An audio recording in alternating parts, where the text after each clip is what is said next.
In a different world known as Addis, the story begins at the Demon King's impenetrable castle, which once held the 3 strong demon princesses who threatened the world, along with their powerful butler. The scene shifts to the demon territory where a young man, Sakaki Ryuto, is told he must die there. He remembers that this nightmare began just a week ago. He remembers being in his classroom when a massive earthquake struck. Suddenly, he and his classmates were transported to this new world. A hooded figure welcomes them to Addis, calling them as dear heroes. She explains that various races live here and have all sorts of powers, both supernatural and magic. The students are confused as they start asking about heroes and demon kings. The summoner explains that evil monsters threaten the world's peace, and they've been summoned to the glorious Lux Empire to fight the Demon King. The students realize with horror that they must have lost their lives in their original world during the earthquake. Ryuto gulps, acknowledging this is not a dream. He thinks it's like a story from a game, becoming a hero to defeat the Demon King. Since he already had a difficult life previously, he wonders if he can change his life here, hoping he is now a hero. A classmate steps forward, introducing himself as Isayama Shuta. He asks if they can be returned to their original world. The summoner confirms that he can, but gives a stark warning. Only death awaits them upon their return. The students are shocked. Shuta acts grateful for being saved, and readily offers his strength. Other students follow his footsteps, copying just what he was doing. The summoner thanks everyone and announces she will now confirm their statuses. She instructs them to hold up their hands. One by one, their impressive statuses are revealed. Kinomoto Mutsuko is a creator, Sergujiya Manasi is a master, Akasaki Shuji is a guardian, and Isayama Shuta is a saint brave. The summoner is amazed at their powerful abilities. Ryuto observes, acknowledging that sadly he is not the main character of the story. He raises his hand, wondering if his status can change his situation. His status appears, Ryuto Sakaki, the Hanged Man. It lists no proficiency, only a vague poem about hardship, tribulations, broken aspirations, endurance, and eventually grasping the light, ending with reversed desire. Ryuto is horrified, questioning the poem's meaning. The summoner asks if something is wrong. She examines his status and gasps, covering her mouth. She declares his status is blank. Ryuto does not understand. The summoner tells him unfortunately he is not a hero. He tries to ask what she means and what will happen to him if he's not a hero, stepping back in shock. The other students stare and begin to whisper. Ryuto realizes it's happening again. He's being humiliated and laughed at, just like after that incident. He feels that no matter what he says, no one will believe him. The summoner announces that everyone will receive training to fight the Demon King's army and that she will explain the details to Ryuto later. She adds that free time will start next week for them to get used to the world and a welcome party will be prepared. The students cheer, looking forward to sightseeing and the new cuisine. Ryuto stands apart, feeling that even in this new world he does not belong. The summoner approaches him, apologizing for making him anxious. She states that for the sake of her ability, he accepts the gift, thinking she must be an angel, and promises to treasure it. She tells him she still has training but asks what he plans to do. She asks if there's anything she can do to help. Ryuto reflects that they saved his life, so it's later. Kinomoto finds Ryuto. He compliments her, calling her creator ability amazing and powerful. He asks if she is not going to the party. She confirms, feeling she wouldn't fit in. She apologizes for not being able to help him earlier. Ryuto wonders why she is apologizing. She then presents him with a small glowing item. She explains she made it with her ability and that magic will activate if he breaks it. He is impressed she already knows how to use is to die here. She explains that his life should have ended back then anyway. His body will serve as a probable distraction. They will think the hero has met his doom. Ryuto clenches his fist, furious, realizing he's being treated as a waste of space because he is not a hero and just some nobody even in an isekai, appropriate to return the favor. It seems even he has something he can do. Kinomoto expresses concern, having a bad feeling about this. Ryuto states he would like to try what he can do. The scene shifts back to the cart in the demon territory. The summoner tells Ryuto to get off. She informs him that his job is to die here. She explains that his life should have ended back then anyway. His body will serve as a probable distraction. They will think the hero has met his doom. Ryuto clenches his fist, furious, realizing he's being treated as a waste of space because he is not a hero and just some nobody even in an isekai. The summoner departs, bidding the fake hero goodbye. Left alone, Ryuto sulks that he only wanted to be useful. He feels that whether in his original world or this one, he is needed by no one and has accomplished nothing. Left to dying there, believing it's how it should be, still he decides to struggle until the end. Just then, a sound rings in his head. The trial commences. He feels a strange sensation and decides to bet everything on it. A new status screen appears, vastly different from the one at the castle. He realizes it activated the moment he entered the demon territory. He questions what a trial is. He notes his arcana is the Hanged Man, a reverse tarot card. He recognizes that his current calmness, despite feeling desperate, is the effect of his discernment skill, confirming he is in a crisis. His intuition skill activates and informs him that a monster is approaching. A large, monstrous creature, a gore monk, emerges. The trial content is revealed. He just needs to escape and he must survive for 30 seconds. He questions if he has to survive against this monster. A message encourages him and mentions a first-time reward which will be strengthening of existence and physical ability.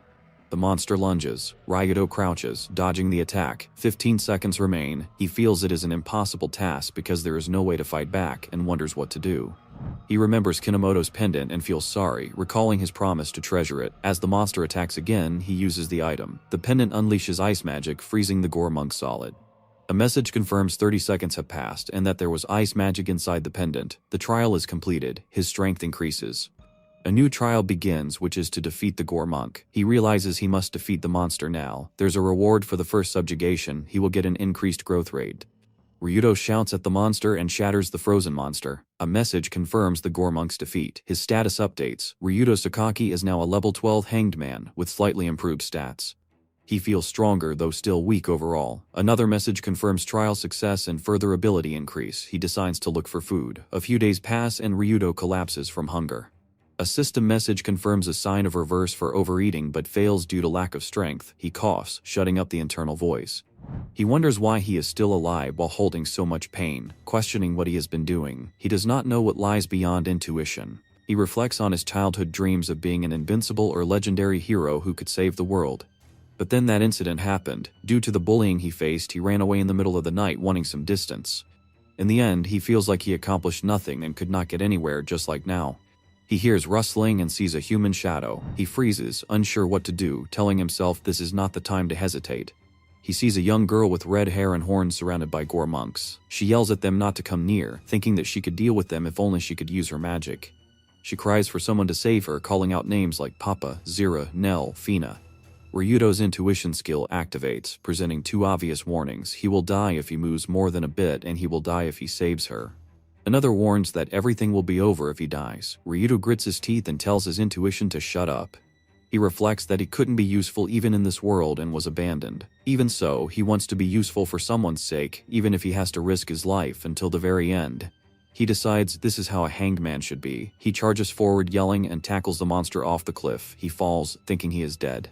He feels his crappy life at least served some purpose, reasoning that a non-hero like him should just go and die, as the Empire people wanted. He awakens to the girl he saved leaning over him. She exclaims that she will not allow him to just die like that after saving her life. She tells him to eat and puts something in his mouth which tastes delicious. She explains she put her magic power into it so he should get better soon. She then scolds him for being disrespectful, stating he should answer the Demon King's daughter with a typical as you command for an answer. Ryudo complies. She smiles, saying that's much better, calling him cute. She tells him he was out cold for a whole day and needs to stay put until he's better. Rurunoa introduces herself properly. Rurunoa Rurukaya, the one and only daughter of the great Demon King. She demands praise. She explains that yesterday was her birthday and hidden among the gifts were a magic sealing spell and a transportation device. The spell contained a curse that made her unable to sake. Ryudo tells it to shut up. He explains he is a human summoned from another world to fight the Demon King, but he's just a fake hero. Rurunoa finds this amazing and cool, remarking that heroes are the strong ones among humans, and he is indeed strong. Ryudo insists he is not worthy of such praise. He explains all his classmates were summoned, but he was the only one who wasn't a hero, and he was abandoned there. He feels he has no place to return to. He confesses he has been searching for a place to belong and something he could do, even back in his old world, but accomplish nothing. He admits he only saved Rurunoa for his own satisfaction, feeling like a fool with no reason or place to use magic. Ryudo realizes she almost got herself hurt because of a curse. Rurunoa then asks for his name. Getting very close, she repeats the question. He tells her his name is Ryudo.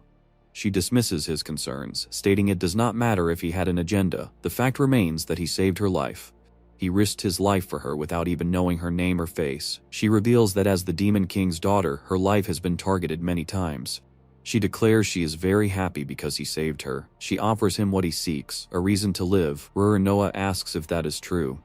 Rurunoa gives him a purpose. He will become a butler in the Demon King's castle and live, a place to belong. She tells him she will give him all of them. She declares that the reason he is still alive is to come to this world and save her.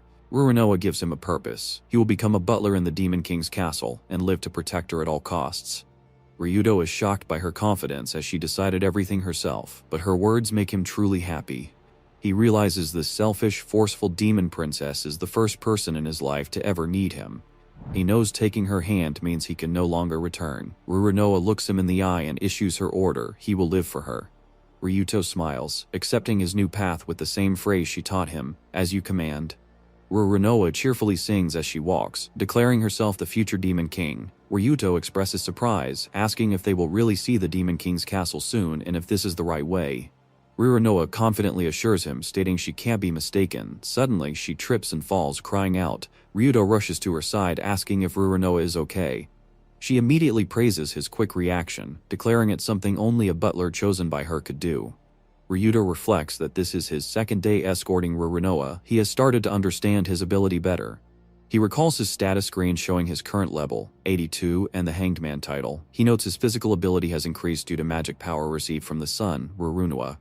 Trials begin when encountering monsters stronger than him or seeing new monsters in unexplored territory. Depending on the power difference, the trials are either for survival, to escape, or subjugation, to defeat. Completing a survival trial leads to a subjugation trial. These trials make Ryuto stronger.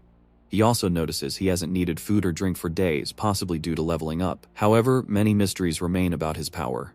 He remembers the system message about reverse that failed previously when he was starving. The voice of the sun chimes in, suggesting that with his current level and magic power, activating reverse might now be possible.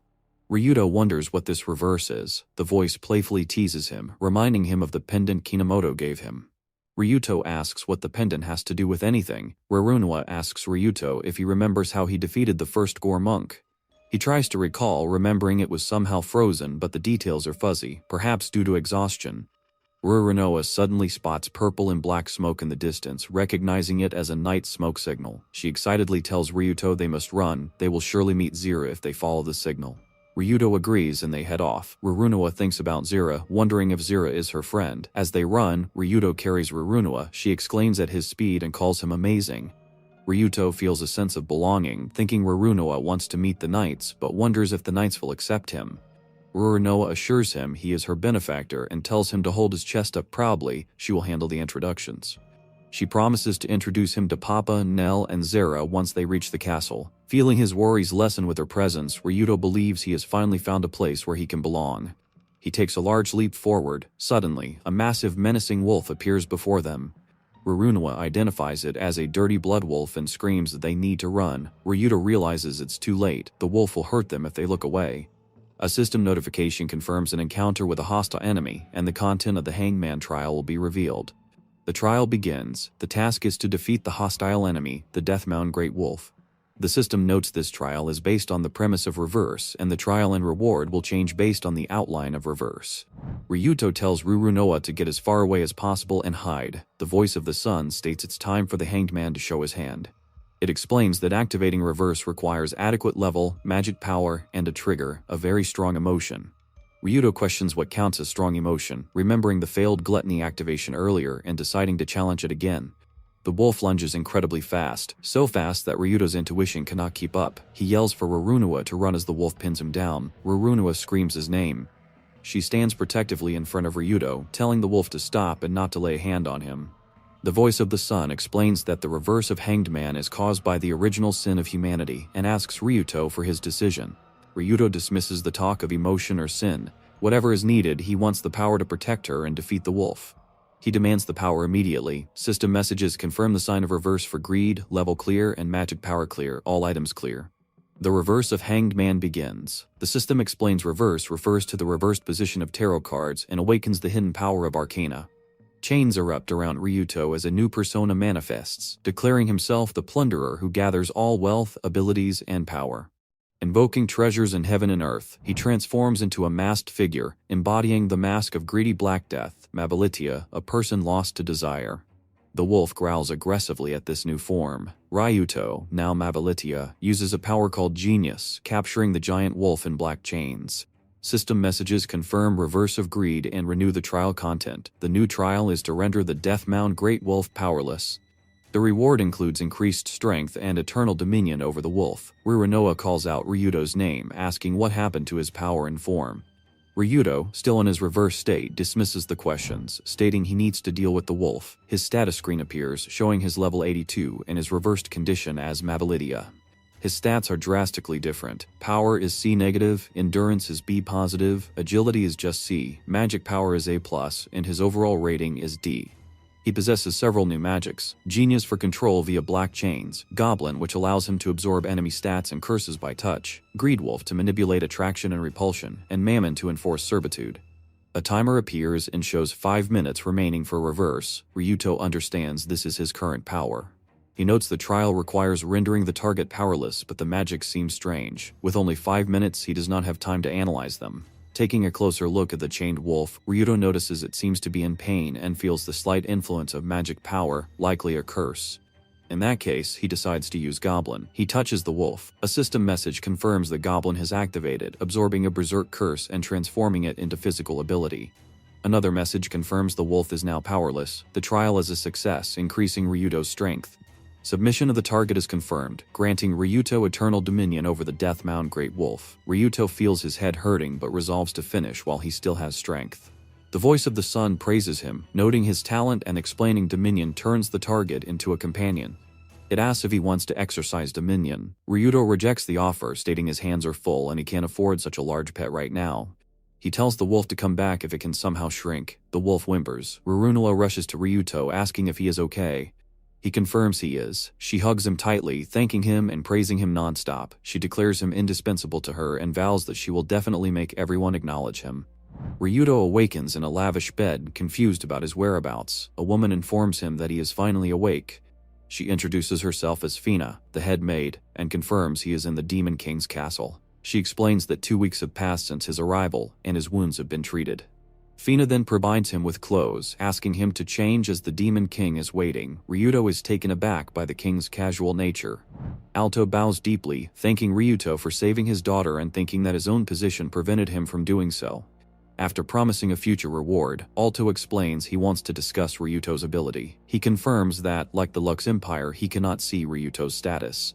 Ryuto explains that his ability is called the Hanged Man. Alto is shocked, identifying it as an arcana. He asks who else has seen it, and Ryuto mentions an old man with a staff. Alto confirms his suspicion, explaining that Ryuto's status was deliberately hidden by that man, who is an arcana holder known as the Hermit. The Hermit's power is hiding, capable of concealing forms, statuses, and even memories. Alto speculates the Hermit hid Ryuto's ability to prevent the Empire from using it against the demon race. Alto then reveals that the Empire's narrative of demons being evil is a manipulation. In truth, the demon race has good relations with other races, and the so-called ferocious monsters are an unrelated third party. Ryuto realizes this means the monsters that attacked Ruronoa were not controlled by demons. Alto confirms this, explaining that summoned heroes are isolated and indoctrinated to believe demons are evil. Also, the Lux Empire can steal the demons' resource-rich land. Ryuto, now understanding the deception, internally curses the Empire. Alto bursts into laughter at Ryuto's unspoken decision. Ruronoa then enters, and Alto explains he was worried about her daily begging but is glad Ryuto is an interesting person. He wishes Ryuto good luck as Ruronoa leads him away. They arrive at a large arena filled with a cheering crowd. Ruronoa fusses over Ryuto, expressing her worry.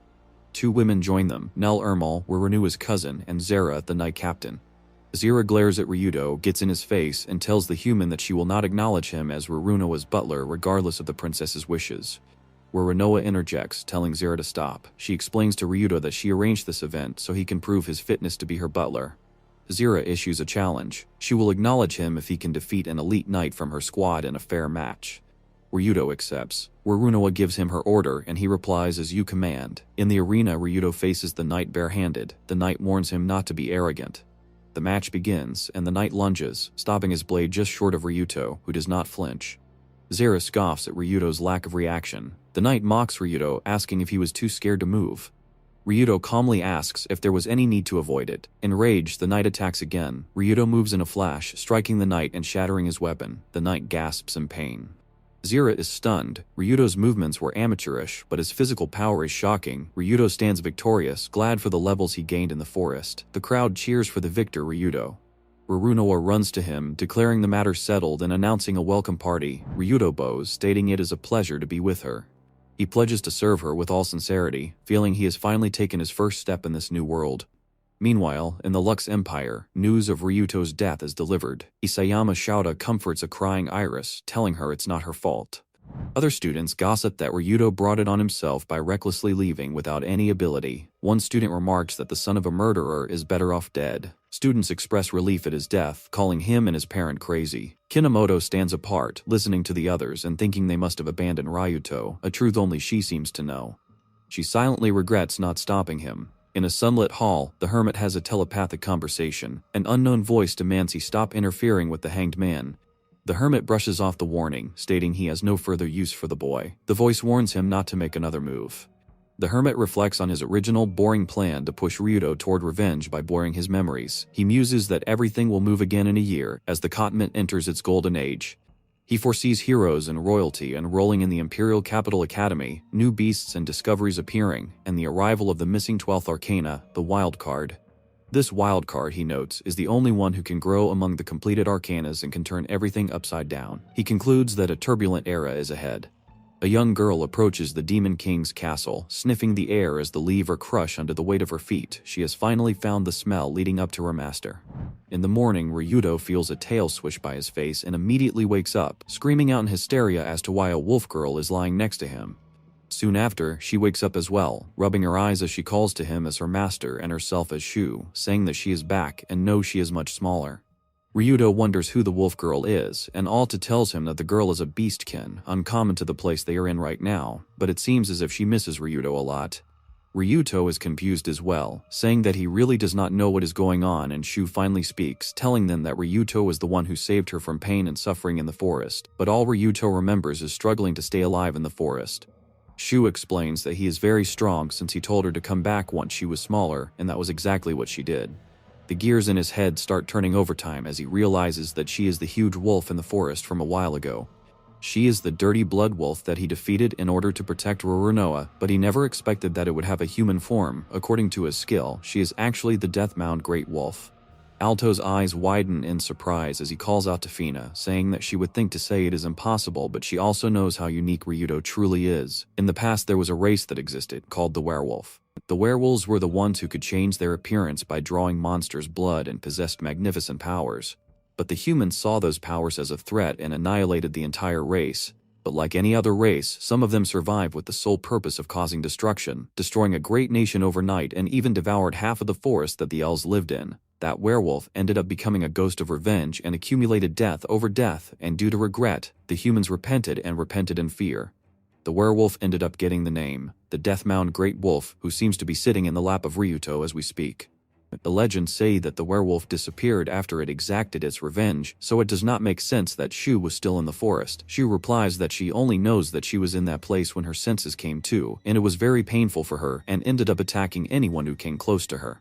She apologizes to Ryuto for attacking him, and he just pats her head, saying that he forgives her and asks her why she would come to him. Shu looks at him with an empty stare in her eyes, saying that she does not have a place to go back to, and no matter where she goes, people will always be scared of her, and she is always going to be lonely. But Ryuto is stronger than her and is not even scared of her. She wants to stay with him. She begs him to let her stay with him, and Ryuto can't bear to watch the little wolf in his arms cry, reminding him of himself in the past, and he hugs her. He calls out to Alto, who is already agreeing with him before Ryuto even says anything, saying that he can tell from his almost crying face. Ryuto turns to Shu and tells her that they should stay together from now, and they both hug each other, having found a place to call home for Shu. Fina gets done with cleaning her up now, and Ryuto notices that she has a muzzle on her face. Apparently Shu was the one that requested for it herself, trying to make herself less scary. Shu tells Ryuto to exercise dominion, really excited to be connected with her master. Ryuto wonders why she calls him her master, and she explains that she knew she could not win against him when he pinned her down. Something inside her stomach tightened inside, and that was when she decided to consider him as her master. Fina announces that it is time for the princess's tea party, and that now Ryuto should be the one to take up the role of the server. After all, it would be very good if he could shield the thing that he is trained on. At the tea party, Rurunoa is exclaiming about a serious situation they have on their hands, while Nell and Zira just stare, wondering what has happened that made their sister put on such a terrifying face. As Ryudo serves them tea, he recalls his knowledge about the three ladies, knowing that they seem to be the closest to the Demon King and are chosen through ability alone. Even though they are all amazingly strong girls, up close they just seem like ordinary girls to him. He notices that Zira is still on the offense towards him, knowing that she must have her reasons he does not push her too much. He tries to keep his cool, offering them desserts called the financiers, and as the three of them try the dessert, they are immediately in awe at how good it tastes, marveling at how it's soft and crispy at the same time.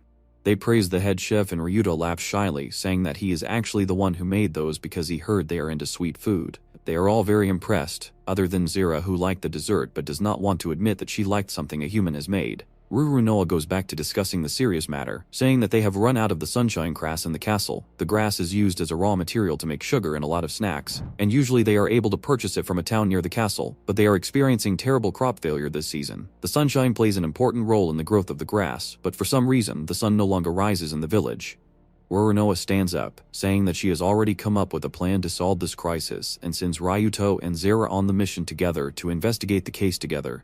Nell also seems to think it to be a great idea except for the two parties actually involved. Zira tries to argue, saying that she does not want to go on a mission with a human, but seeing the serious expression on her face, they both have no choice but to listen to her and oblige. Ryudo and Zira sit together in the carriage as they are headed to their destination, the town that is facing a crisis, in order to save the sunshine grass.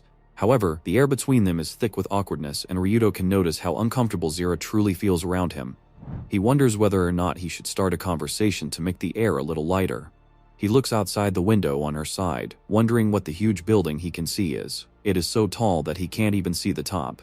Zira sighs. She realizes that he must not even know about Babel. She explains to him that it is a giant tower that pierces through the heavens and has been standing in the world's center since the beginning of time. It is so significant because it has the power to unify all of the languages in the world, completely breaking the godforsaken language barrier.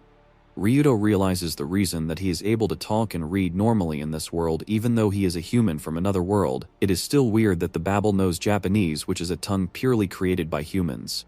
He thanks Zira regardless for telling him the details, but she snaps back at him, telling him to drop the horrifying honorifics he is using. She dislikes anyone who praises with flattery, too cunning to be kind, and it is definitely not going to help her change her mind about him. He is surprised to hear this. Bro is out here catching strays for no reason and scoffs as he turns back to the book in his hand, dropping the honorifics simultaneously. Zira smirks, saying that it is much better when he speaks without holding back. She tells her about the village they are going to and orders him to ask for the details from the villagers himself. They will devise a plan later. He agrees to her plans because he knows that she hates the humans, so it is better he deals with the humans himself. After all, he is the butler. Ryudo wonders what he demonic race is, questioning out loud once he finds nothing in his knowledge that matches her description, and she immediately bites back through words, telling him there is no need for him to know. The aura around her grows thick with danger as it warns him to back off, and he scratches his head, wondering if it is just something that she does not like to be asked. Back at the castle, the other two sisters sit together for tea as they discuss the odd pair that are sent on a mission, wondering if they will be able to get along with each other. Considering how much Zira hates the human race for what they did to her, perhaps they will be able to get along with each other eventually since they are kind of similar in their own manner. Nell asks Rurunoa whether she will really be okay with Ryudo getting close to Zira, who might just take him away from her. Flustered, Rurunoa struggles to find her words, telling her that none of that bothers her since she knows he likes her very much. Nell giggles, having a blast while bothering her sister, assuring him that she will make things right by doing something when the time comes, and Rurunoa is not a least bit satisfied, knowing fully well that the something Nell mentions has to be a curse. Nell just giggles in response, finding her sister's reactions most amusing. Ryuto and Zira reach the village, both noticing that nothing weird has happened so far, which is beyond their expectations since they heard the town is in crisis. Ryuto wonders if it was all just a hoax, but that does not explain the lesser production of sunshine grass. He decides not to let him guard down until they reach the village and notices that Zira seems to be in a bit of frenzy. He looks up at where she is looking and notices the full moon gleaming over their heads. He is confused, looking around to find something suspicious, wondering how the sun immediately went away as soon as they got close to the village. He hears the announcement of the trial commencing after a very long time. He asks Zira if she is okay and she nods, explaining that it seems to be some kind of a barrier, even though she has never heard about it before. Right at that moment, a monster comes charging at her, who she retaliates and makes quick work of the monster without wasting even a second. Zira tells Ryuto to be careful since monsters becomes most active during the nighttime and he can already tell how strong she really is. Zira tells him to go ahead first, telling him exactly where the village is and that she will catch up with him later, and as Ryuto is leaving, he looks back to see her looking down on the monster she just slayed. He reaches the village and is greeted by a warm welcome, and he has already questioned some people about the weird crisis happening. He walks around helpless as Zira calls out to him from the shadows. He tries to express how much freaked out he is because of her suddenly talking to him, but she dismisses him completely, asking him how much information he has truly gathered. He tells her that there is some old lady at an inn that knows about all of that, and he is following the map in his hands to go to the place. He goes inside the inn to be greeted by a really old woman who tells him that she saw a figure of a dragon after the village was enveloped in a never-ending night. The dragon was howling at the top of the mountain, and Ryuto is unsure whether it was truly a dragon. The old lady assures him that it was truly a dragon that she saw, but she is the only person that seems to have seen the dragon, and no one really believes her either.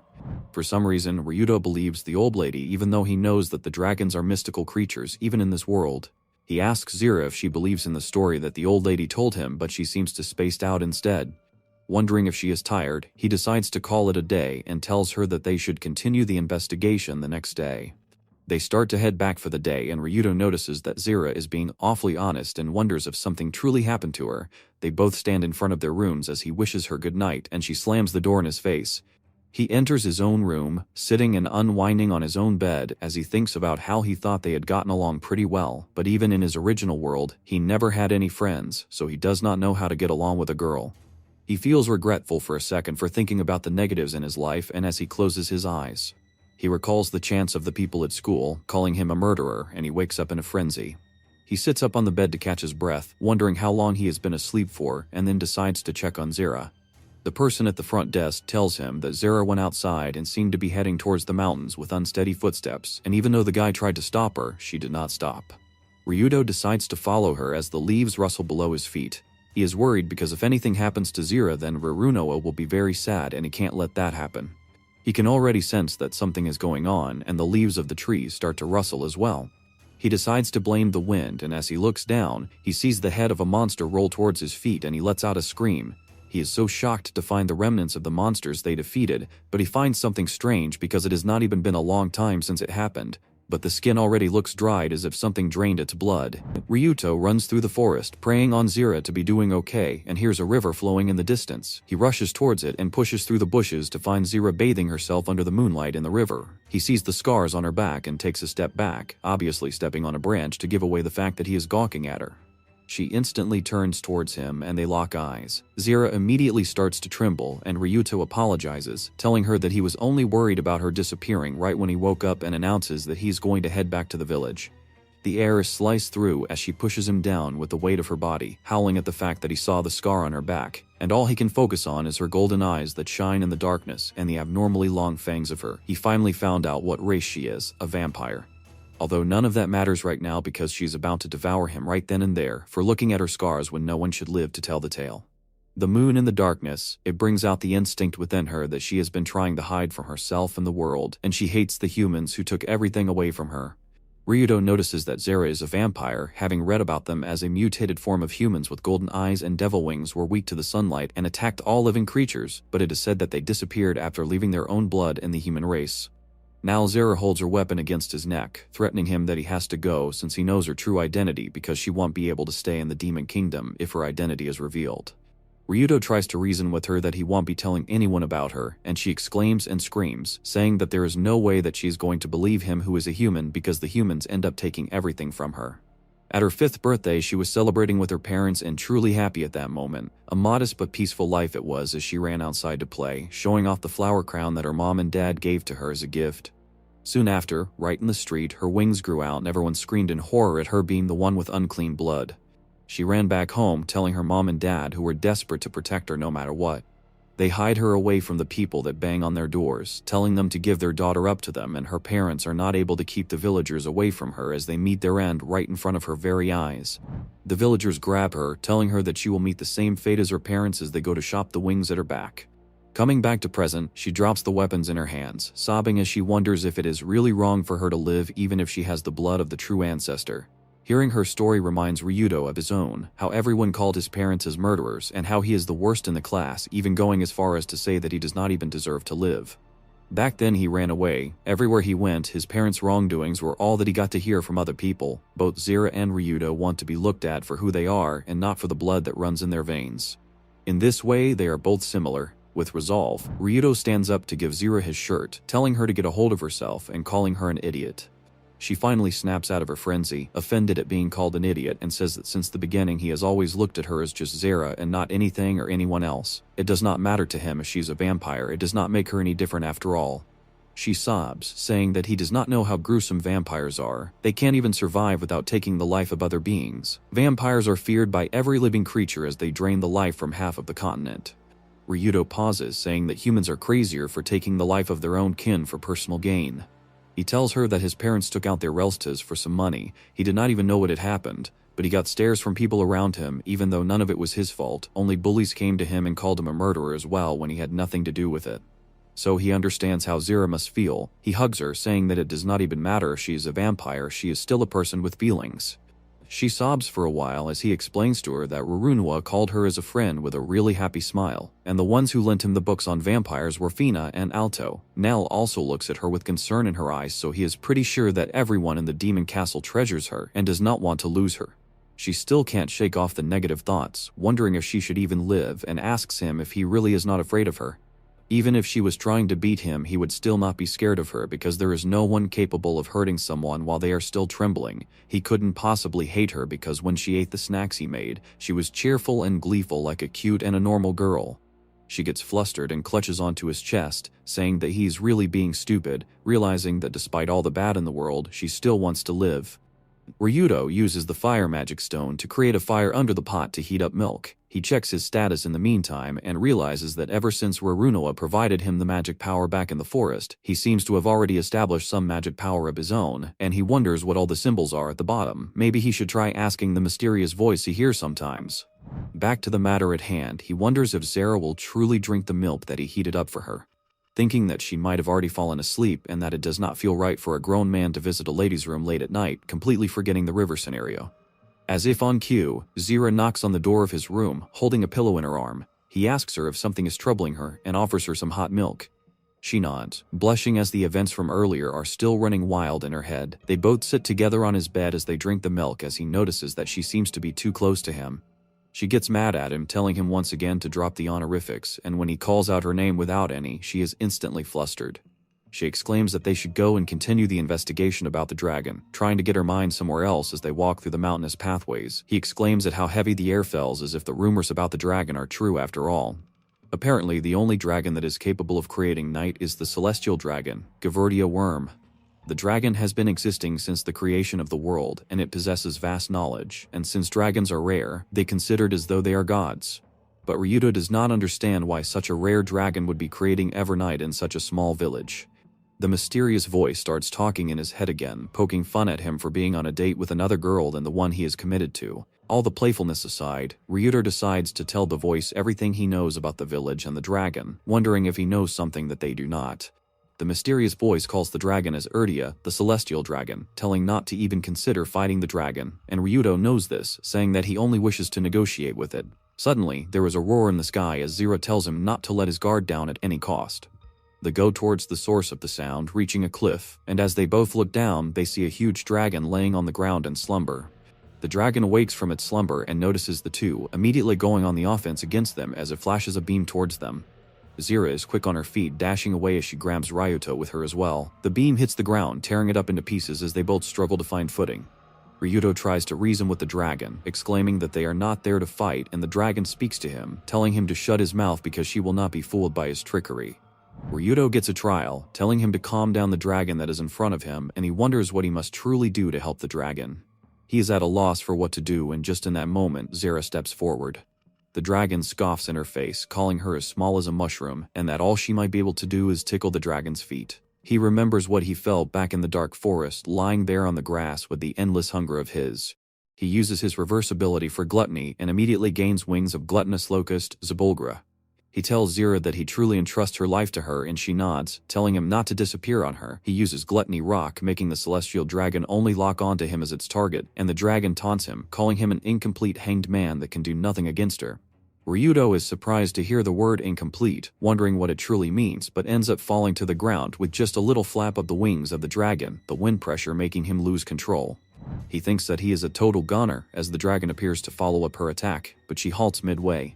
He takes this as his chance to get back in the sky, flying around the dragon and annoying her, just like the Lord of Flies. She decides to teach him a lesson for messing with the wrath of a dragon, and he notices that there is a slight delay when the dragon is about to attack, finally reaching a breakthrough in the fight and decides to give it his all in the life and death game of tag with the dragon, just to buy Zira enough time to do whatever it is that she wants to do.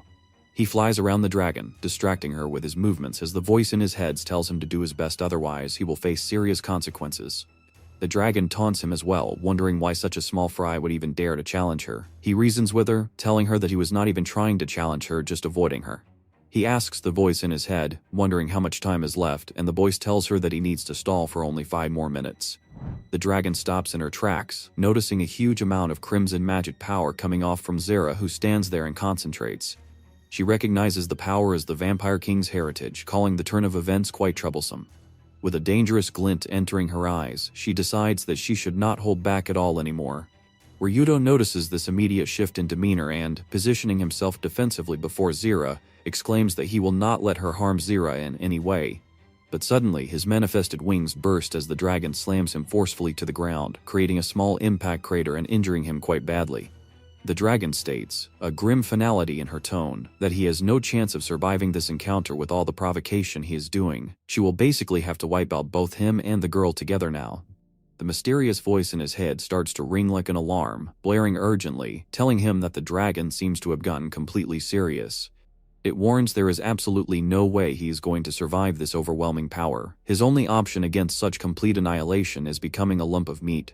Ryudo tries to rack his brain, trying to find out a way to deal with this sticky situation. He wonders why the dragon went easy on him in the first place. Every time the dragon attacked him, he had his back to the mountain, and even right now it is totally capable of blowing away the entire mountain, but she chose to come to the ground and approach him instead, maybe because she does not want to destroy it, or maybe it is because she is protecting something. He can tell that the attack is coming his way and decides to take the attack head-on, using Cerberus to deflect the beam that is coming right at him. After the impact, he lies on the ground totally spent as the dragon stops towards him, annoyed at the fact that his Cerberus was able to devour his magic power and uses her final attack to finish him off. She swears on her blood that the night is truly hers, and the dragon is shocked to find out that Zira is the direct descendant. Zira is angry at the dragon and uses the power of the vampire that she hates so much to find against the dragon. She swears on her blood that the night is truly hers, and the dragon is shocked to find out that Zira is the direct descendant. Zira is angry at the dragon and uses the power of the vampire that she hates so much to find against the dragon. The dragon gets angry, howling at her, yelling that he is just an ancient relic but talks quite big for her size. Zira concentrates, thinking how she has always sealed away her power that she gained from sucking blood in her weapons, but now she is going to unleash all of that power at once. The weapon that protects the people she cares about is what matters to her, the Vampire Lord. She slices through the dragon and uses the magic drain, immediately sending the dragon on her knees, unable to fight at all. The trial is complete as the menu pops up to tell Ryuto that he was able to survive the celestial dragon. He is able to walk again and goes on the 2 on the battlefield, asking Zira if she has slain the dragon completely, and she tells her that she only drained her magic power. The dragon will just not be able to move a little while. Ryuto tells the dragon that he wants to talk about something, and the dragon tells him to shut up, saying that there are no words that need to be exchanged between them. Calling him a greedy adventurer, she says that she has not lost yet. Zira thinks the dragon is very strange because the dragon could have easily won the battle if it released the night barrier. This makes Ryuto think the dragon could have definitely conserved more magic power in that way. There must be something truly wrong going on. He gets closer to the dragon like the idiot he is, and the dragon retaliates, warning him not to get closer to her. He assures her that he is not going to do anything. He feels weird as his legs are being hit by something soft and fluffy, and when he looks down, there is a rabbit almost yelling at him in the small voice it has. The rabbit turns to the dragon, as if scolding her as well, and the dragon sighs, telling the two not to hurt her little rabbit ever again. Zira sighs, and Ryuto laughs, finding the entire situation amusing, finally finding out the reason behind all of this. The celestial dragon as only protecting the little rabbit, and when Ryuto goes to pet the rabbit, the dragon is on her guard, warning him not to hurt the bunny. He talks to the dragon, telling her that they need to clear the misunderstandings that seem to be between them. The dragon sobs, apologizing to the two as the bunny scolds her, saying that she let her anger get the best of her, and Ryuto also apologizes, saying that they did not know the circumstance the dragon was in. The phantom beast, Al-Mirage, has enormous magic power, and those who consume it are able to gain power to break through their growth limit. Since the Al-Mirage can heal wounds in the moonlight, the dragon tried protecting it by fighting them because it thought they were adventurers and came to hurt the little bunny. That is basically the only reason the dragon hid the sun from the village. It seems like they make some kind of marking on Kikuyu. They always manage to find the little bunny because of the mark, and they even seem to be high-ranking adventurers. They are on first-name basis now, telling him that he can call her Urdia because that is what all the dragons call her as well. He asks her if there is a really annoying dragon among the 3 dragon pillars, and Urdia does not even hesitate before calling the sovereign dragon the most annoying one. He finally figured out that the mysterious, annoying man belongs to a dragon. Ryuto finally makes his final request of Urdia, telling her that she needs to come with him to the Demon King's castle. Ryuto thanks Urdia for giving them a ride even though she must have been exhausted from the fight. He marvels at how comfortable the ride is, must be truly because of magic. Urdia does not mind giving them a ride at all, saying that it is her way of thanking them for saving QQ. She compliments Ryuto, saying that even though he is still incomplete, his skills are still quite incredible. Ryuto feigns ignorance, being humble and all, as he asks if Urdia could teach him more about the arcana. She names all the 21 arcana and says that each ones possess a great power and decides to tell him about godsend and succession. There are 2 patterns of arcana's appearance, the ones that belong to succession. Within 20 years after the arcana holder is dead, a successor appears once certain conditions are met. While the godsend is completely random, someone random could be given the arcana, which means the hanged man is a godsend. Urdia explains further that if the conditions for succession are met, then it will turn into godsend arcanas as an exception. Ryuto asks her what it means for his arcana to be incomplete, and she says that she met the previous hanged man before and their power was completely unreasonable.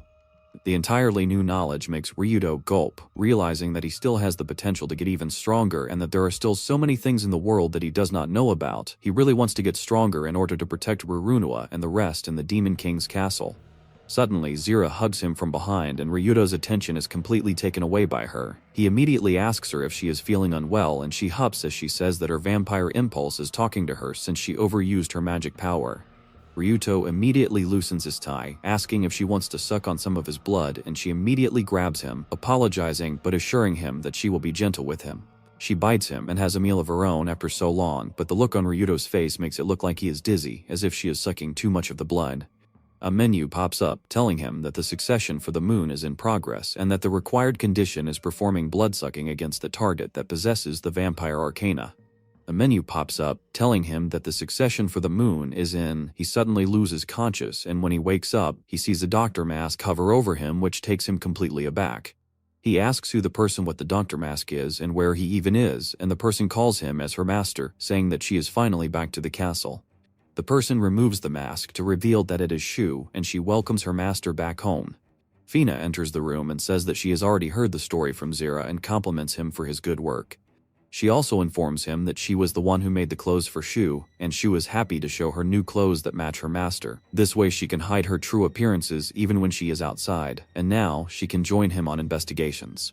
He pats Shu, praising her like the good girl she is, but says that it feels like a shame that a face as cute as hers is hidden. The door slams open as Rurunoa rushes inside, expressing how glad she is that he is finally awake from his slumber, saying that she was so worried about him and she even lectured Zira about going too far this time.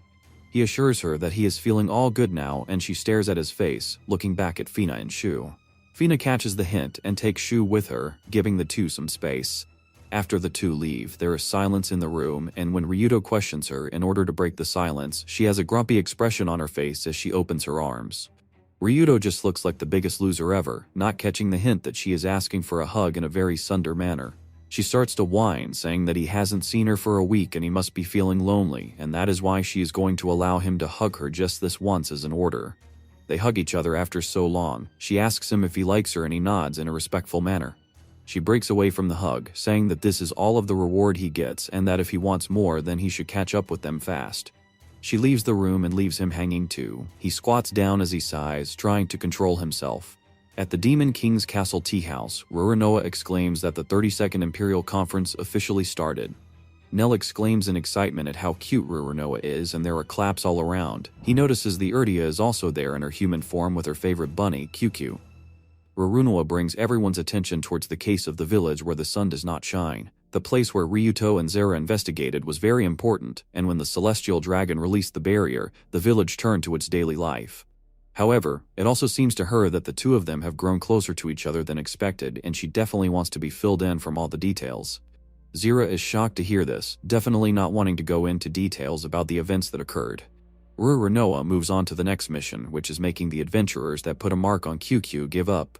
She calls to Nell and says that the mark on the body has the effect of telling the location, and because it will require a lot of materials to dispel such advanced magic, it is more practical to make the caster release the magic instead. That is why she wants the opinions of others. Zera does not hold back, says that they should just deal with all of them at once, and it seems like Shu just wants to eat them all. Nell talks about incapacitation curse, but it only works on males.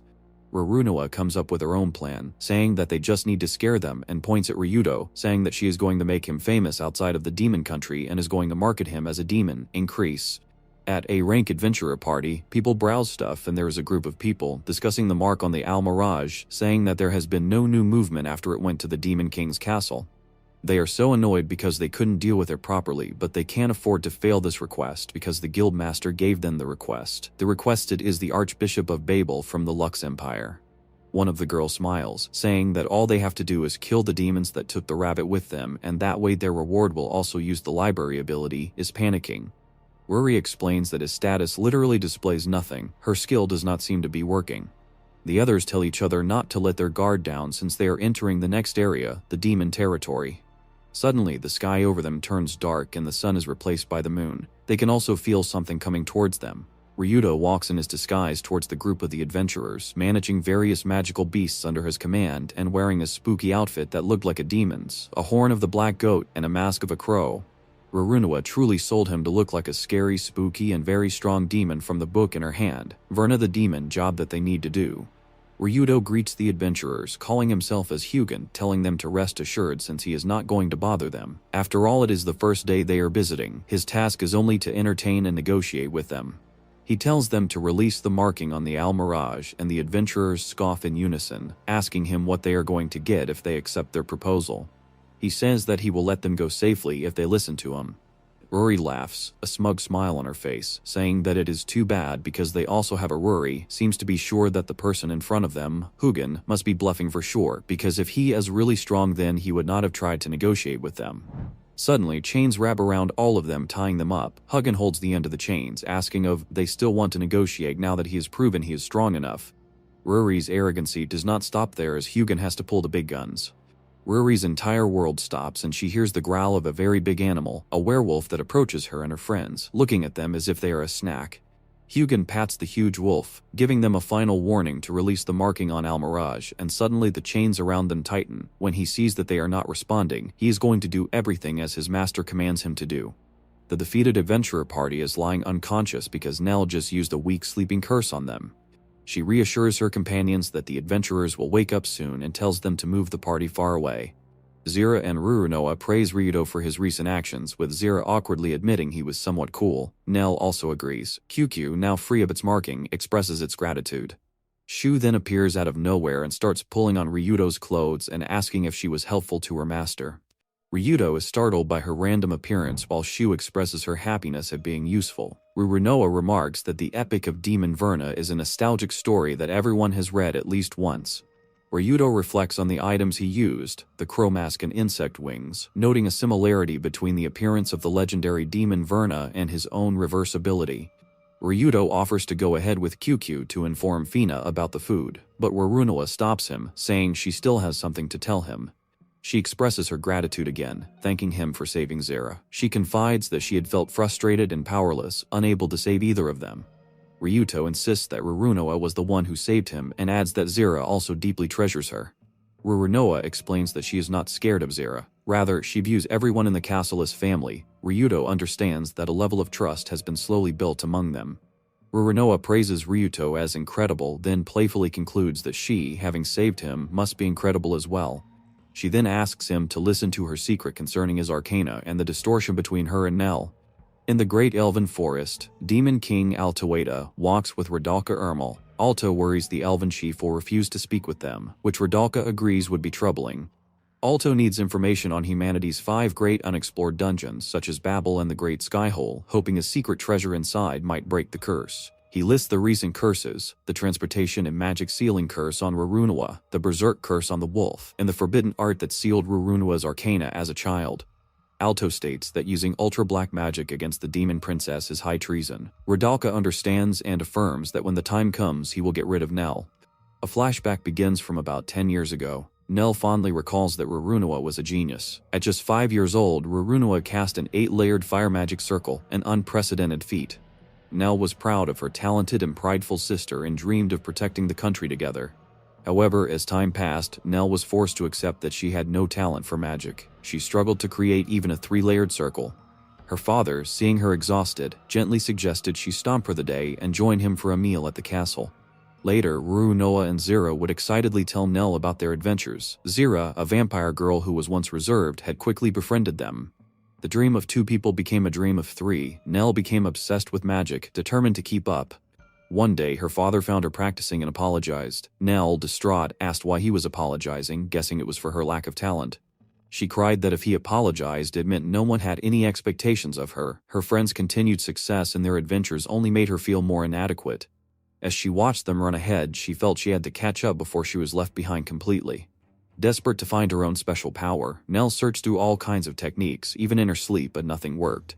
She eventually stopped visiting the Demon King's castle. A half-year later, her mother died from a black magic curse. By the time her father found the caster, it was too late. With her dying breath, her mother told Nell she loved her and asked her to protect the country with her friends, expressing her faith that Nell could do it. Her mother's last words mended Nell's broken heart and gave her the resolve to become stronger. Her uncle, Rodolka, then offered her a black magic book. Though she knew this magic was the cause of her mother's death, she accepted it when he asked if she wanted to become stronger. Ironically, Nell discovered she had an extraordinary talent for black magic. She learned its curses grew stronger based on the user's malice towards the target. She researched how to create curses for different opponents, sleeping curses for mobs, berserk curses for intelligent foes, and magic sealing curses for magic users. She was overjoyed, believing she could finally fulfill her promise to her mother and fight alongside her friends. Nell herself did not even know when the distortion in her heart began, but it grew until it was irreparable. One day, she and Rurunoa encountered a wolf. Rurunoa suggested they run, but Nell stated there was no need. Rurunoa dispatched the wolf with her beautiful magic. While Rurunoa was perfecting her art, Nell was learning filthy black magic, and the gap between them never narrowed. Rurunoa celebrated her easy victory and asked for praise, and Zara asked Nell to agree. Nell forced a smile and said yes, but internally she hated them. Another time, when a monster attacked, Rurunoa cried for Nell to do something. Nell told her to leave it to her and, for the first time, used ultra-black magic. She unleashed the incapacitation curse, a forbidden art that disables thinking and life functions. The magic went berserk.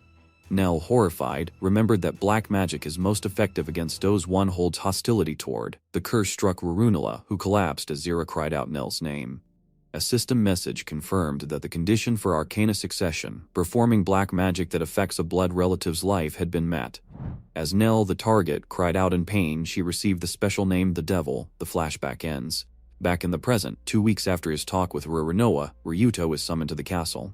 Alto introduces him to Rodolka, Nell's father, and Alto's brother. Rodolka explains he is there to discuss Nell. He states that this is an urgent matter concerning Nell, and he can only ask for Ryuto's help.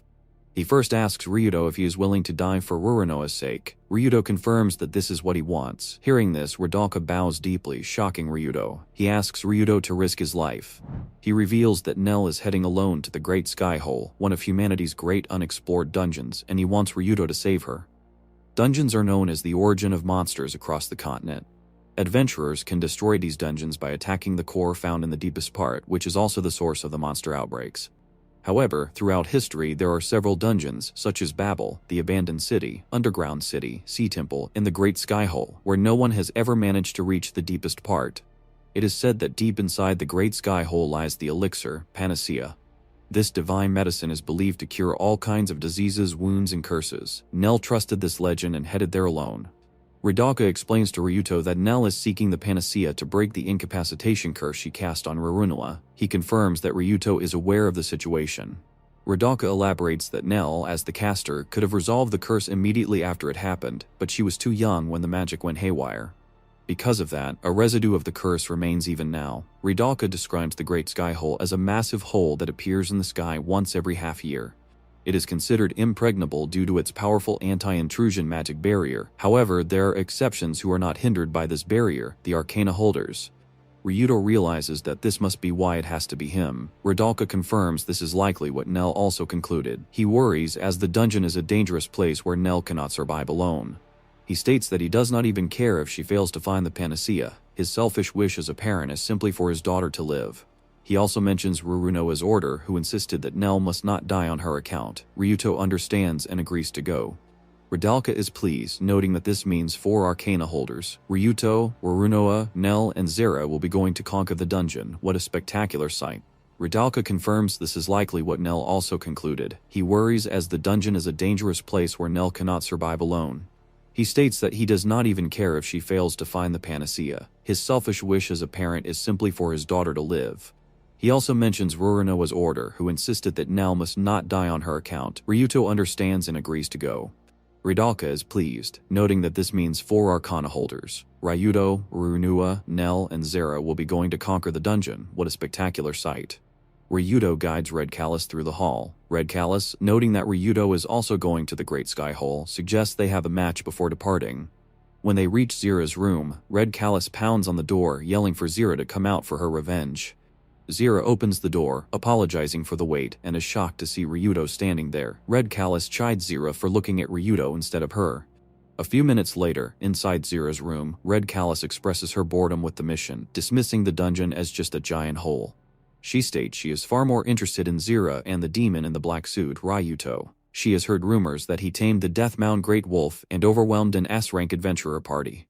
She boldly declares that if the demon is as strong as she hopes, she will make him her husband. Zera visibly reacts, finding Red Callus's words unpleasant. Red Callus is surprised, teasing Zera for having feelings for such a weak servant. When Zera denies it, Red Callus asks if she would mind if she took the servant back to the Elven Kingdom. Zera immediately clings to Ryudo's arm, glaring at Red Callus and stating there is absolutely no way. Red Callus laughs, claiming she was just kidding, but notes Zera's powerful killing intent. She suggests that they should fight after they are finished with the Great Skyhole. Ryuto, watching them, feels anxious about the upcoming trip. Before they depart, Ryuto speaks with Rurunoa. She admits to being very selfish. She does not want Ryuto and Zera to go to such a dangerous place, but she also truly wants to save Nell. Ryuto reflects that Nell's actions are not dedication but self-sacrifice, driven by guilt. He sees a parallel to how he was when he first met Rurunoa, and resolves that, just as she did for him, he will not leave Nell alone. Ryuto reassures Rurunoa, telling her that she is his precious reason for living and that indulging her selfishness is his job. Rurunoa looks at him and gives her order, bring back her foolish sister quickly. Ryuto, flanked by Zera and Red Callus, accepts the command. Ryuto reassures Rurunoa, telling her that she is his precious reason for living and that indulging her selfishness is his job. Rurunoa looks at him and gives her order, bring back her foolish sister quickly. Ryuto, flanked by Zera and Red Callus, accepts the command, close and laughing when he says he's afraid of falling. This infuriates Zera, who threatens to smash Red Callus. As they bicker, Ryuto spots a shadow high above them. The 3 fly on Griffins, which Red Callus remarks are amazing creatures with incredible stamina and speed. Zera informs them they are approaching the location where the giant hole appears. During the flight, Red Callus teases Ryuto, leaning close and laughing when he says he's afraid of falling. This infuriates Zera, who threatens to smash Red Callus. As they bicker, Ryuto spots a shadow high above them. It is the Great Skyhole, a massive, dark portal crackling with energy. Ryuto spots Nell-san's figure flying directly toward it. He exclaims that at this rate, she will enter the hole before they can intercept her. Red Callus finds his apparent plan to jump interesting. Ryuto tells Zera he is going, and Red Callus offers to lend him a hand. Red Callus casts an enchantment, Wind Feather, on Ryuto, making his body feel light. Zera yells after him, asking what he is doing. Ryuto leaps from his Griffon and tackles Nell in midair. Nell screams, asking what he is doing. Ryuto yells back that that's his line, calling her an idiot. They slam into the magic barrier, which cracks and shatters around them. As Nell calls him an idiot again, Ryuto pulls her close, refusing to let her go. Nell looks at him in shock as he tells her he will not let her go alone. A message appears. Trial commences. It confirms Arcana barrier intrusion and random transfer completed. The 2 fall into the darkness of the portal. They have entered the Great Skyhole, and their new target is the Black Celestial Sphere. Ryuto finds himself floating in darkness, unable to move. He is confused but remembers entering the Great Skyhole with Nell. A voice welcomes the hanged man, noting he has found her. The voice identifies herself as Palimda Megiddo, one of the 3 dragon rulers of the sovereign dragon race, and tells Ryudo to call her Pola. She explains that he fell unconscious from the teleportation and that the devil, Nell, woke up first and is anxiously caring for him. Ryudo, now conscious, asks for an explanation of their situation. Nell is shown nearby, expressing relief that she is still with Ryudo. Pola asks about their other 2 companions, and Ryudo realizes they must be elsewhere in the Great Skyhole. Nell resolves to wake up immediately and join them. Pola advises her to listen first if she truly wishes to conquer the dungeon. Pola explains that the Great Skyhole was originally called the Black Celestial Sphere and functions as an arcana research lab created by the Arcanas themselves. The Arcanas are mysterious powers that have existed since ancient times.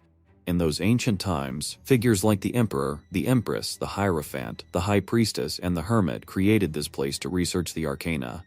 This Black Celestial Sphere is an inhumane perpetual machine. The experiments were horrific. All kinds of species, abilities, and monsters were locked inside. They were subjected to a repeated process of being forced to mate and then massacred with curses. These countless deaths eventually revealed a pattern of divine gifts and succession.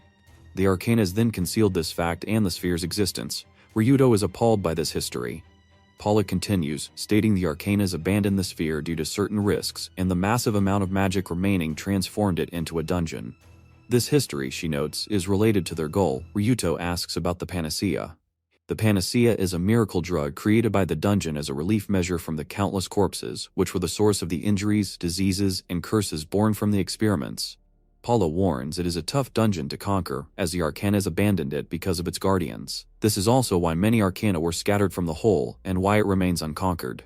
The Guardian is a G-rank monster known as a Gremlin. Though Ryuto questions if G-rank is weak, Pola clarifies they are not. They are defective creatures that shouldn't be able to survive, possessing brains so massive they cannot stand. However, a story tells of a time when thousands of these gremlins were locked in a room. The next day, all but one had vanished, leaving not a single drop of blood or shred of flesh. This lone survivor underwent an irregular evolution, gaining immeasurable strength. It is called the Hunger King or the Poison King, and the dungeon is its prison. As Ryudo worries about facing such an opponent, Pola tells him it is time to wake up. He feels a pulling sensation and awakens. Nell is looking down at him worriedly. She expresses her relief, scolding him for doing something so crazy and worrying her. She asks if he is alright. Ryudo confirms he seems fine. Nell suggests they first find Zira and Redcant, then search for an exit. Ryudo looks around and asks about her goal, the panacea. Nell replies that it is her personal goal, and she cannot trouble anyone else. Ryuto asks if she seriously intends to conquer the unconquered dungeon alone. Nell asserts that she is very powerful. Ryudo insists, asking her to look him in the eyes and tell him if she is serious. She hesitates before agreeing. Ryudo confronts her, asking if she ever truly considered Warunoa's feelings. He accuses her of never planning to return and of using the panacea as an excuse. He states her real goal in coming here was to die. Nell is stunned. Ryuto reminds her of what Warunoa said, that she is unforgivable, and Nell confirms she felt angry as well.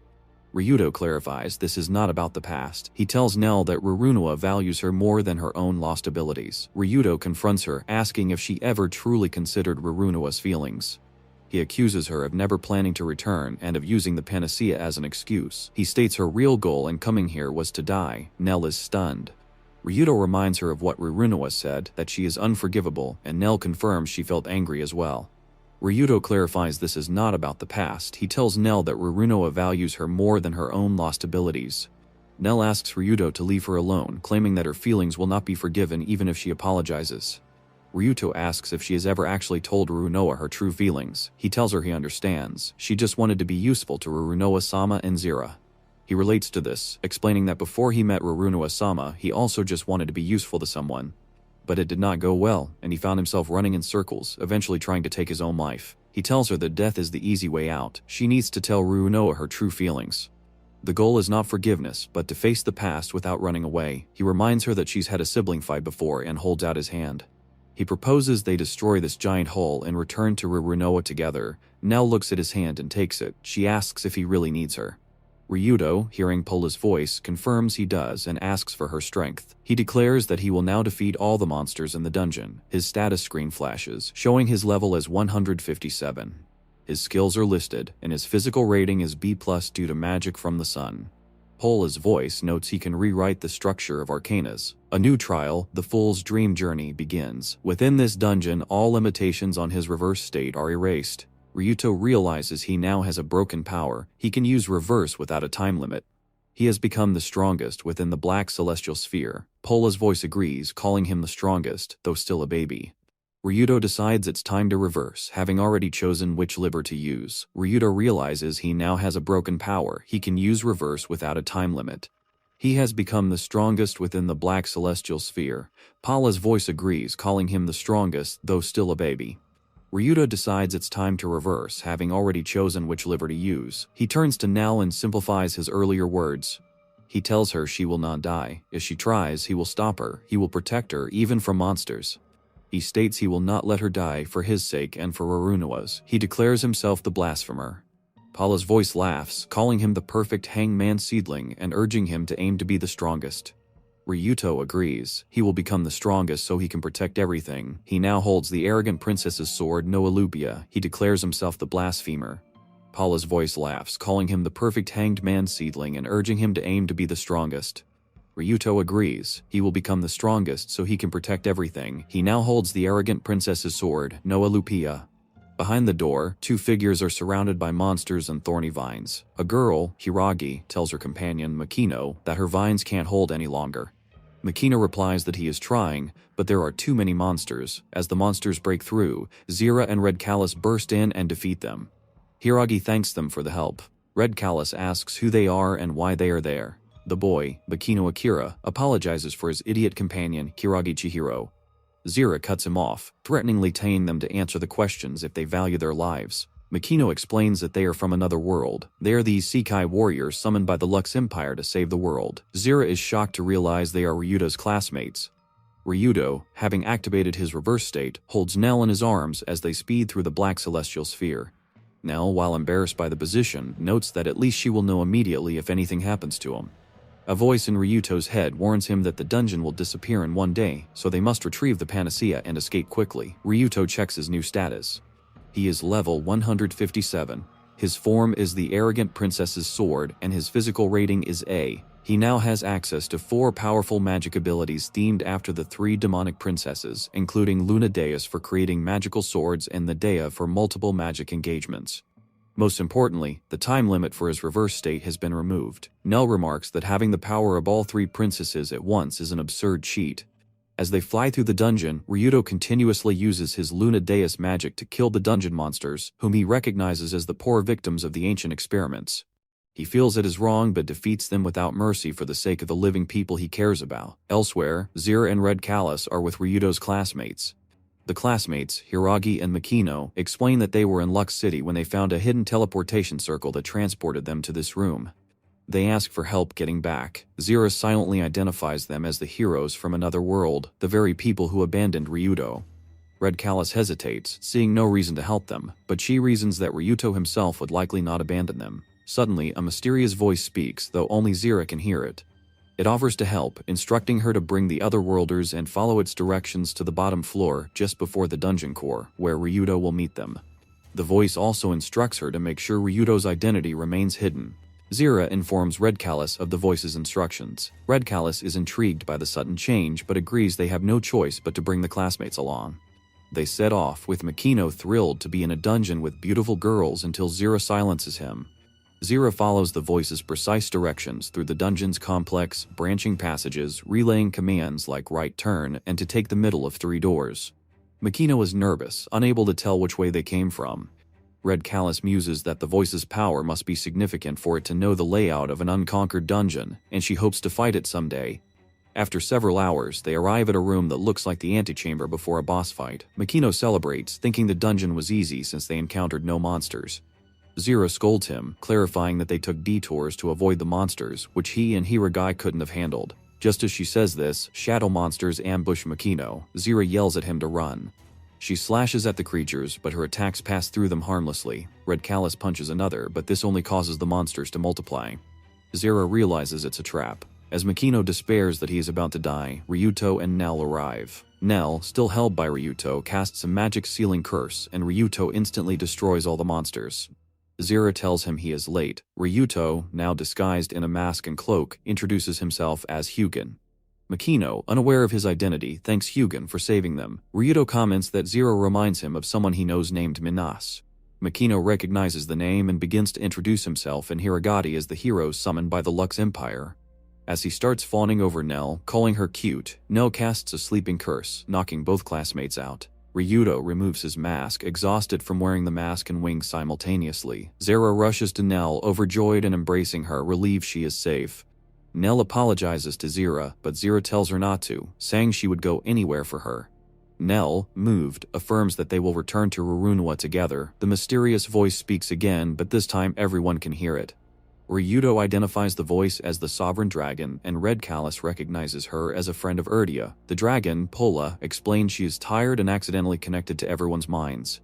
She delivers an urgent warning. They only have 2 hours left. The exit magic circle will stop working before the dungeon itself disappears. Paula states that one person must stay behind to continuously input magic to maintain the exit. Red Callus immediately volunteers to be the one. Paula then instructs the other three, Ryuto, Nell, and Zara, that their job is to steal the panacea by evading the dungeon's final guardian, the Goo Poison King. She wishes the current arcana's luck. The three proceed into the final room, a chamber filled with human bones. They are met by two figures, a white-haired man and a mysterious girl. The man, the Goo Poison King, greets his guests. He states that he is the dungeon's guardian and the living proof of those who were toyed with in the experiments. He expresses regret for the promising youngsters, but declares that, as always, his only option is to kill them and prepares for a death match. Ryuto, Nell, and Zira confront the Goo Poison King, the dungeon's strongest guardian. Ryuto, in his masked Hyugen form, observes that the king appears human, which Zira confirms. Nell identifies him as the gremlin. The king is accompanied by a small, silent child. Ryuto recognizes this child as the spirit Adam, the powerful entity that created the sacred sword Adamus, the very foundation of Lux. He deduces that the teleportation circle in Lux was created to recapture her, and worries that defeating the king will be impossible with the spirit's aid. Ryuto instructs Nell to find the exit magic circle while he and Zira hold back the dungeon guardian. The king attacks, but Ryuto blocks the powerful blow with his Theseus defensive magic. The spirit Adam notes that Ryuto stopped the attack, and the king identifies the barrier as adamantite armor. Zira attempts to strike the king, but he catches her sword. Ryuto lunges from the other side, yelling for the king to look at him. The king responds by punching the ground, sending a shockwave of adamantite spikes toward Ryuto, passing through him. Zira screams in horror. The king looks down on his victim, calling him weak. However, he suddenly sees two Ryutos, realizing it was a deceptive double. The injured Ryuto dissolves as the real one appears behind the king, coordinating his attack with Zira. Adam attempts to strike Ryuto with poison, but Nell shouts the command and casts Zelbugra, a Medea ability, knocking the spirit away. At the same moment, Ryuto strikes the king with his Pradam curse. The king coughs up blood but begins to smile, remarking that it was a good hit and that he hasn't felt this in a long time. He finds the battle fun, horrifying Zira. Ryuto notes that the attack was the moon's power. Just then, Red Callus's voice is heard, informing them that she has found the magic circle and is protecting Nell. The king wonders if they are all arcana holders. Ryuto asks the king why he is here, stating that they only want the panacea and have no reason to fight. The king flatly refuses. He explains that this is the deepest part of the dungeon, which he is charged to protect. He is a battle machine, programmed to kill all intruders until he dies. He cannot die, as he fights for his brethren, the gremlins who were cruelly experimented on and killed in this place. The king confirms Ryuto wants the panacea but reveals that the omnipotent medicine no longer exists. He and Adam drank all of it, along with the dungeon core. Ryuto is horrified, realizing Nell's entire quest may have been a waste of time. The king explains that even the panacea could not cure his thirst and invites them to another match. As he speaks, Ryuto observes the king's wound trying to close, realizing he is actively resisting the unhealing curse. At that moment, he hears the voice of the sovereign dragon, Paula, telling him she has something to tell everyone. Elsewhere, at the exit magic circle, Nell despairs. She believes the panacea is gone and that she has cursed Ruru to be like her. She tries to activate the exit circle to let the others escape, but fails, realizing she lacks the necessary magic power. As she desperately pushes on the circle, wondering when she can stop being a failure, Pola's voice speaks to her. Pola, having seen Nell's memories, scolds her for being a wuss. She explains that the power needed to undo a curse is the same as the amount used to cast it. Therefore, Nell should logically be able to break Ruru's curse. Paula reveals the truth. Nell's incapacitation curse, born from her jealousy, did not just target the sun, it also targeted herself. This intense self-hatred sealed a part of Nell's own magic, which is why she now lacks the power to undo the curse on Rurunoa. Paula explains that if Nell breaks the curse on herself, Ruru will be saved. Nell is the one who truly needs the panacea. Nell cries out as the panacea is already gone. Ryuto's voice cuts in, telling her it's not over yet. He relays Paula's message. The panacea is not gone. It's in the goo poison king's blood. He tells Nell to make the decision herself. Back in the boss room, Ryuto and Zira sense the king's poison. He is planning something. Ryuto rushes to Nell's side, catching her as she stumbles. He reminds her that he will not let her die. He tells her she does not need to settle the past but transcend it. Nell finds new resolve. She may be an idiot sister, but she wants to live with Ruru. She activates her own reverse. The system confirms all conditions are clear, and the reverse of the devil begins. Her form transforms. She becomes an apostle of the sacred staff, enveloped in wishes, her horns and staff changing. She remembers her long-forgotten dream, to protect everyone. She awakens her sacred remains in an X-wakeover. Paula greets her new form, and Nell replies that it goes without saying. Paula tells her she did it. Nell, now fully transformed, declares she will tear down the dungeon and asks them to wait for her. Nell, in her transformed reverse state, casts Enchant Hexfold and activates a holy field. She thanks Ryuto and informs him that the curse has been broken. She joyfully states that they can now return to the demon castle with everyone. Ryuto feels his own power overflowing. The Gyu Poison King observes this, noting that the enchantment is on all of them and that his poison abilities are now useless. The spirit Adam tells the king to ask her for more magic. The king states that he has been destined for this moment and will not back down. He combines Adam's magic with his own adamantite corporal force and strikes Ryuto, who gasps in pain as he is thrown back. Nell and Zira are shocked at the king's desperation. The king suffers a painful rejection reaction from forcing so much magic into his magic-less gremlin body. He declares that he will carve the existence of the gremlins into them, making their battle the proof that his brethren existed. Ryuto senses the king's deep grief and anger for his lost people. Adam, seeing this, wonders how the king is any different from them. Adam steps forward, shielding the king and declaring she will not let them leave. Zira calls out to Nell, reminding her that the magic circle still needs more time to activate. Adam pleads with Poison to accept her conviction, but he refuses. He laughs, remarking that in the longest time they are the first people he has been able to truly converse with. He then unleashes an attack of massive swords, yelling for the Arcanist to fill his loneliness and destroy him. Ryuto shouts for his team to prepare. He activates Medea, Genius, and Greed. Zira uses Attack Septfold and Vampiric Road. Nell casts Gungnir, Explosive Flash, and Aid. The three Arcanas unleash their techniques simultaneously, overwhelming the king in a brilliant explosion. After the attack, Ryuto, Zira, and Nell land, exhausted and breathing heavily. The Goo Poison King lies defeated. He tells them that his heart is the dungeon's core. He instructs them to kill him by destroying it, which will allow them to clear the dungeon and return safely. Adam rushes to his side, protesting and reminding him of their promise to see the outside world one day. The king dismisses this as part of the past and asks the young one to finish it. The king looks at Ryuto, thanking him for the good battle and asking him not to forget him or the gremlins. As Ryuto approaches, Adam suddenly screams and shoves him aside just as a deafening, piercing sound echoes through the chamber. Nell recognizes the magic, and Zira complains about the volume. Rurunoa suddenly appears, announcing that she heard the entire conversation. Nell identifies the voice as the tantrum of a selfish princess who hates bad endings. Rurunoa addresses the king, telling him that if he wants to die, he can, but if he wants to live, he should leave it to her. She points out that he is being selfish, just like her, by refusing to die but also refusing to let them leave. She then turns to Adam, identifying her as the amethyst spirit from Lux. Rurunoa tells Adam she likes her and is going to help, so Adam should lend her a hand. Adam protests that it's impossible, but Rurunoa tells her and the king to be quiet. She explains her plan. They will collapse the dungeon so she can help the king leave. Adam again objects, stating that a body holding a dungeon core will turn to ash if it steps outside. Rurunoa tells everyone to listen. She explains that when a dungeon collapses, its exposed core will try to create a new one.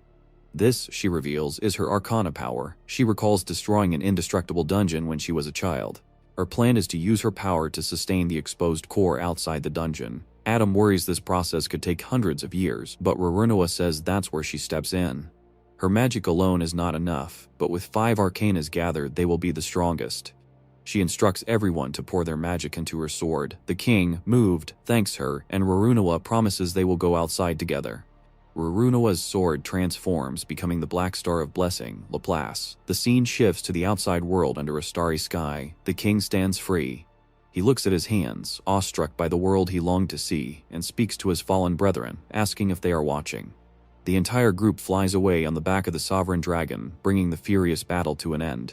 A celebration party is underway at the Demon King's castle. Rurunoa stands on a balcony, welcoming everyone and encouraging them to enjoy themselves thoroughly. She spots Poison hiding in a corner. She asks why he is hiding and tells him to come enjoy the party.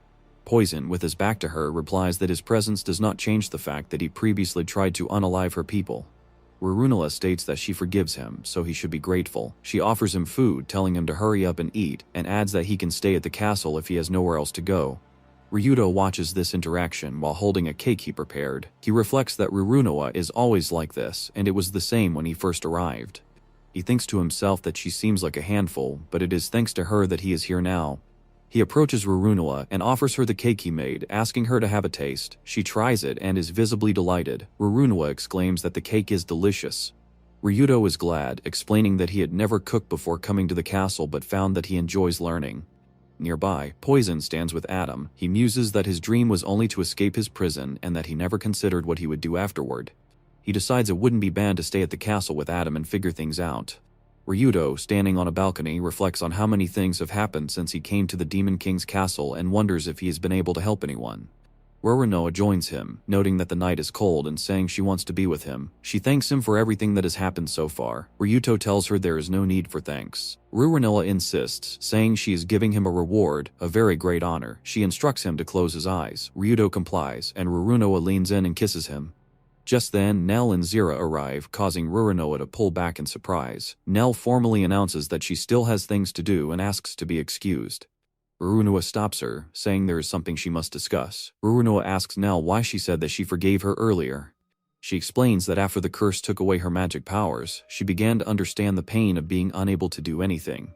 She realized that while she thought Nell needed protecting, Nell must have wanted to fight alongside them. Nell begins to apologize, but Rurunoa interrupts, saying it wasn't her fault. As Nell tries to insist that she was the one at fault, Ryudo cuts in, telling her to stop right there. He states that any more talk is pointless and that he does not believe either of them is at fault. Zira agrees, and they both thank Ryudo. Rurunoa tells Nell that she has always been, and still is, her precious kind older sister. Nell replies that she, too, has always seen Ruru as her precious cute little sister. The two sisters embrace. Zira comments that Ryudo is an amazing person and that a lot has changed since his arrival. She admits he can be reckless but finds that part of him adorable. Rurunoa agrees and suggests they have Ryudo make them tea later. Nell blushes, wondering if calling him Mr. Butler all the time is too distant. In the Demon King's office, Alto reflects on the situation. He has tasked Fina with investigating how the tome of Nell's sealed curses fell into human hands. He notes that the Berserk curse on the Deathmound Great Wolf was similar to Rurunoa's incapacitation curse. He has identified the traitor as Lint Ermel, who is Nell's brother and the son of Luca. Lint was known to utter phrases related to the Babel religion. Alto senses things have become messy. Meanwhile, in a room in Lux City, Hiragai has summoned Kinomoto, who also goes by Mui. Hiragi mentions the person who saved her, describing his hidden face, his voice, his hair, and his height. She also points out that this person knew Zira was a woman just from her name. Hiragai then asks Kinomoto what she would do if she told her that Sakaki is still alive. Kinomoto is shocked and begs Hiragai to tell her more. In a ruined temple, the hermit laughs, musing that the hanged man was able to conquer the great Skyhole. He notes that the world is now progressing toward an unknown ending. Heroes, adventurers, arcanas, and people of all races are interacting. He calls this the start of the ritual. He identifies Ryuto as either the world's hope or the human scheme and wonders which one Ryuto will crush. A year later, at the Demon King's castle, Rurunoa complains to Ryuto that she is bored and has nothing to do. Ryuto, who is working, reminds the princess that he is busy. Rurunoa suggests they play a new game circulating among the public called the King's Game.